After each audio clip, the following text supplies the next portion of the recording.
Hi, my name is Kaitlyn. I'm a sophomore at the University at Albany in Albany, New York, and what I feel is likely going on in this scenario is that the child is experiencing some sort of problem outside of the classroom that is causing problems within the classroom.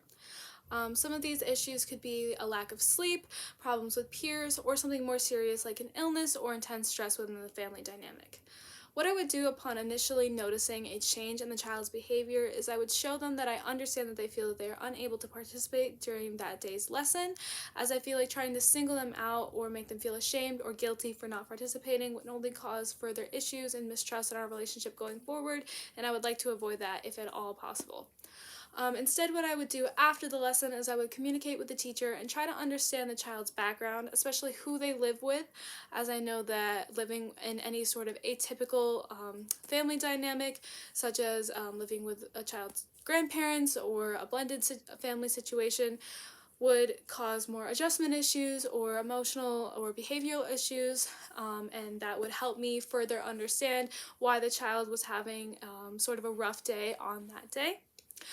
If that information doesn't explain the child's behavior, I would also ask the teacher if the child is withdrawn at all from their peers or if they are not spending time with their usual friend group, as I feel that that also would explain why the child would be a bit more secluded or withdrawn. Especially if there is some sort of problem within their friend group,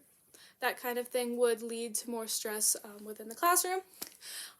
If that information does not help at all, I would also ask the teacher to communicate with the parents, and if the parents are unwilling to or seem disinterested in their child's performance at school, I feel that that is a very big indicator that something more serious is going on at home.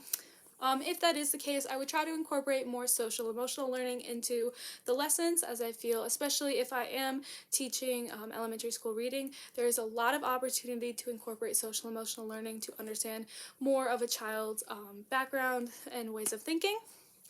For example, if we were reading a story and the character feels sad or frustrated or mad in some sort of way, I would translate that to the children and be like, okay,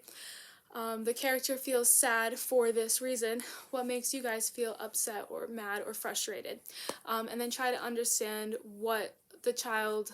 is experiencing or what makes them feel frustrated or upset. And if that's related to school, I can help them in that way. And even if it's not related to school, I can communicate that with the teacher to help them in their environment and use that going forward to understand the child as well. All the while, I would make sure that the child knows that we want them to participate, we want to help them learn and help them feel as safe and successful as possible. Thank you.